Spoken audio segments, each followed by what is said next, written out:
میں بڑے بری طرح ہم سارے جکڑے گئے۔ اللہ تعالیٰ کیا فرماتے ہیں؟ ما اصابکم من مصیبت فبما کسبت ایدیکم، جو تکلیف تم پر آتی ہے تمہارے گناہوں کا نتیجہ ہوتی ہے۔ آج کل چونکہ ہر چیز کو سائنسی موڈ میں دیکھا جاتا ہے تو ہم اس کو لگا دیتے ہیں بس یہ اس وجہ سے ہوا، یہ وائرس پھیل گیا۔ میرے اللہ کا قرآن کیا کہتا ہے؟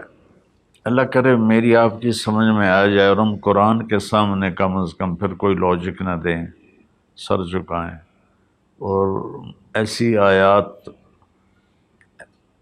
قرآن میں ہیں جن میں کوئی دوسرا مطلب بن ہی نہیں سکتا۔ مثلا ما اصابکم من مصیبت، جو بھی تم پر تکلیف آتی ہے، فبما کسبت ایدیکم، جو مصیبت تم پر آتی ہے اس میں تمہارے گناہوں کا نتیجہ ہوتا ہے، وہ تمہارے اپنے ہاتھوں کی کمائی ہوتی ہے۔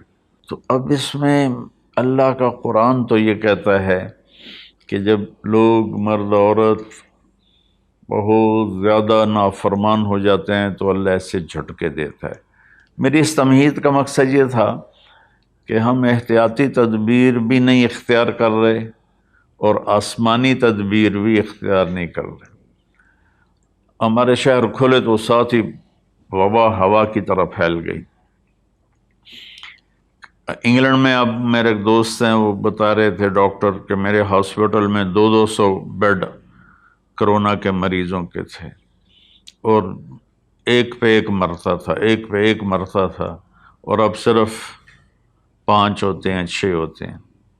ہمارے کیوں بڑھ گئے؟ ہم نے ظاہری اسباب کی احتیاط بھی نہیں کی اور روحانی اسباب کی بھی احتیاط نہیں کی۔ تو میرے بھائیو، جھوٹ، دھوکہ، بے حیائی اور رزق حرام، یہ چاروں چیزیں ایسی ہیں جس پر اللہ تعالیٰ کا عذاب آتا ہے۔ تو ہم ماسک بھی لگائیں، ہاتھ بھی دھوئیں، سینیٹائز بھی کریں، کسی کو ہو جائے تو اس کو الگ بھی کریں، لیکن میرے بھائیو ہم اللہ کی بارگاہ میں اپنے گناہوں پر روئیں۔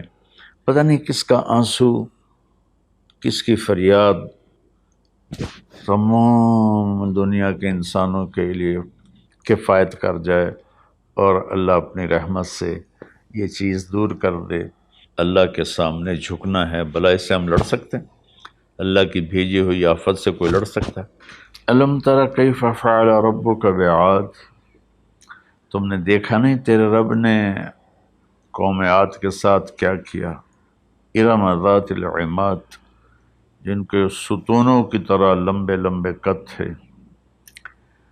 وثمود الذین جابوا الصخر بالواد، اور تیرے رب نے قوم سمود کے ساتھ کیا کیا؟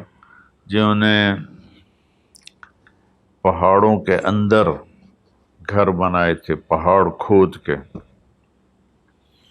وفرعون ذی الاوتاد، اور فرعون جس نے لوگوں کو کیلوں کے ساتھ لکڑی میں گاڑ کر مارنا شروع کیا، اس سے پہلے کسی نے یہ کام نہیں کیا تھا۔ تو 3 قوموں کا ذکر ہے، عاد، ثمود، فرعون۔ فَكُلًّا أَخَذْنَا بِذَنبِهِ، جتنی قوموں نے سرکشی کی ان کو تباہ برباد کرنے کے لیے کوئی لشکر اسلام نہیں آیا، اللہ کا غیبی نظام۔ تو اب وہ اس کو ایک ہی جگہ لائے، فَكُلًّا، پھر ان تمام سرکش قوموں کو اخذنا بذنبہ، ہم نے ان کے گناہوں کی وجہ سے انہیں پکڑا۔ کیسے پکڑا؟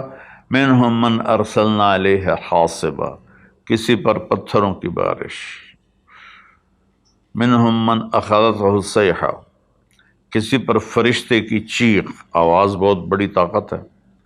منہم من خسفنا بہ الارض، کسی کو زمین میں دھنسا دیا، جیسے اللہ نے قارون کو زمین میں دھنسا دیا اور کتنی قوموں کو۔ منہم من اغرقنا، اور کئیوں کو ہم نے پانی میں غرق کر دیا۔ تو تھوڑا سا ہم اپنے سوچ کو قرآن کے تابع کریں، قرآن کے تحت کریں، جب نافرمانی اور خاص طور پر بے حیائی حد سے بڑھ جاتی ہے تو اللہ ضرور جھنجھوڑتے ہیں۔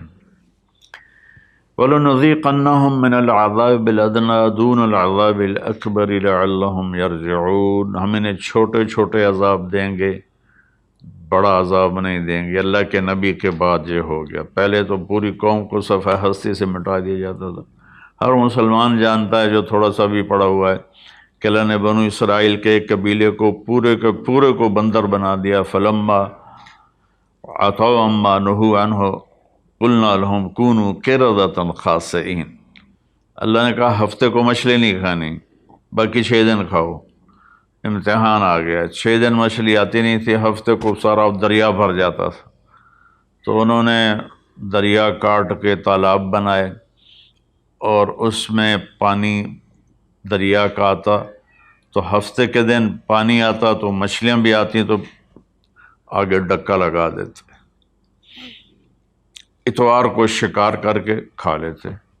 تو اللہ نے ان کے نبی سے فرمایا کہ دیکھو یہ مجھ سے چکر بازی کر رہے ہیں، تو وہ کہنے لگے ہم تو کوئی چکر بازی نہیں کر رہے، ہم تو اتوار کو شکار کرتے ہیں، ہفتے کو تو نہیں کرتے۔